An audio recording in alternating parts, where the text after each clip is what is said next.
جوانی ما خو از صنف اول در مکتب بودیم تا صنف 12 فارغ التحصیل لیسه عالی انصاری سال 1358.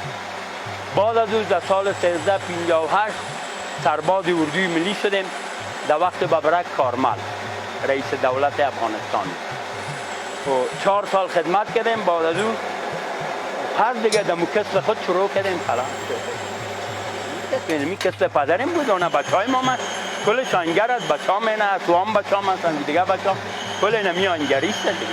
کار خو میکنم امو یک پایم درد میکنه والا پایم درد میکنه خو لیکن دکتر و کلگی هر کس بگوی میگه کارت از ادامه بده دیگه تکلیف پر خدا ندار که تکلیف مرض شکر یا دیگه مرض حال خدای تعالی هر کس مرض پیدا کرده دیگه تکلیف ندار.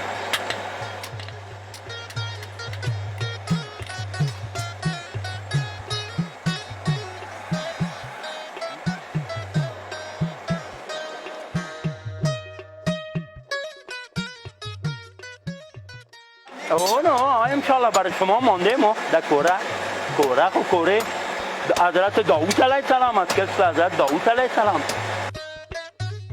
گفتم که داشته شما تو رسال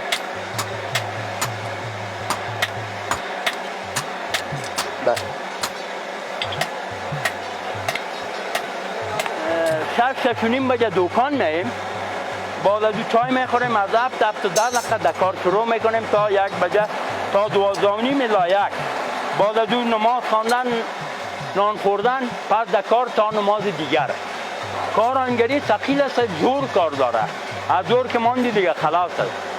کل گپ در زور است، خصوصا این بچه ها که ودان میزنن. آین خوردت بیل کلان میشه. بیار یک بیل کلان. بیلای کلان است.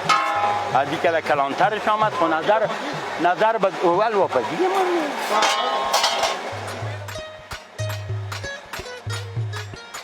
مثل پدرم بود و باز ما هم شوق و علاقه داریم. حالم دارم. حال اگر این شبم نباشه من شبم کار میکنم. بس خود شب خدای تعالی برای استراحت پیدا کرده دیگه.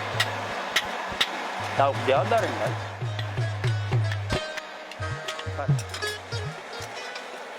در جوانی ها ما چون پدر ما را نمیمان که ما جای بریم موقعیت ولا همون صبح هم که در دکان میرفتیم تا دیگر اون وقت مکتب که پس از مکتب آمده بودیم در دکان.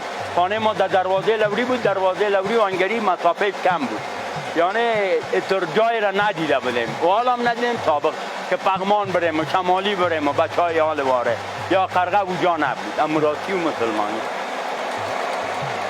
و رواجای سابق دیگه بسیار خوبی بود ولی امراتی و مسلمانی رواجی بود که کل مردم هم عنعنات سابق خود پیش می بردن دیگه. اونمو عنعنات سابق نیست که مردم خراب و چی شد. اگه نه در جوانی تا سال 1358 فقط روغن دنبه بود. اگر در دیگ یا در کاسه درچی که مثال پخته میکردیم روغن دنبه. پدر ما هم روغن دنبه. در سال 1358 در میترخیل کابل یک جنازه بود دیگه یا پیش نرود جنازه بود اونجا و بیچاره سردرد شد افتید با دکتر که بیادر روغن چی گفت دنبه بعد از امون بعد کردیم روغن دنبه سال دیگه روغن نباتی می حال خود در دکان خود اموراستی امروز چیدنه هر روز شروع پخته میکنیم که نان تر شود به حساب نان تر